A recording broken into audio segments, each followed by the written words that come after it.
నేను వంగలపూడి అనిత అని, ఎందుకంటే ఆవిడ promote point presentation medical college ఇచ్చింది కాబట్టి అడుగుతున్నా. Otherwise she no by concern. She a home minister. Home minister అయ్యండి మెడికల్ హెల్త్ మినిస్టర్ చేయాల్సిన పని ఆమె చేసింది కాబట్టి, అంటే కుక్క పని గాడిద చేసింది. మనమేమో హోమ్ మినిస్టర్లు మనకి లాండ్ మనకి హోమ్ శాఖ ఉంది మన చేతిలో. మెడికల్ కాలేజీల మీద నీకేమమ్మా ప్రజెంటేషన్? పవర్ పాయింట్ ప్రజెంటేషన్ ఇచ్చి మెడికల్ కాలేజీల్లో వాళ్ళు కట్టలేదు, వీళ్ళు కట్టలేదు, వీళ్ళు కట్టలేదు, వాళ్ళు కట్టలేదు అని చెప్తున్నావు కదా.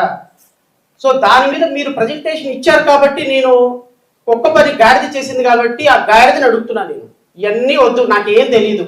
మెడికల్ కాలేజీల్లో అడ్మిషన్స్ ప్రక్రియ గవర్నమెంట్ పద్ధతుల్లో జరుగుతుందా, పీపీపీ మోడల్ కాబట్టి ప్రైవేట్ పద్ధతుల్లో జరుగుతుందా? ఈ ఒక్కదానికి సమాధానం. ప్రైవేట్ మెడికల్ కాలేజీ పీపీపీ మోడల్లో 150 సీట్లు ఉంటే 75 సీట్లు, 200 సీట్లు ఉంటే 100 సీట్లు, మా ఇష్టం వచ్చిన వాళ్ళ చేత ఫిల్ చేసుకుంటాం.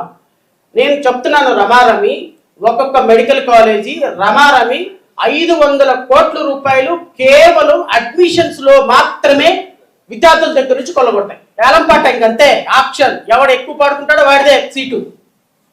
సార్ నాకు 1000 ర్యాంక్ వచ్చింది సార్, నేను ఎస్సీని సార్. అయిపోయినాయి అమ్మా, 50% సీట్లు అమ్మేసుకున్నాం.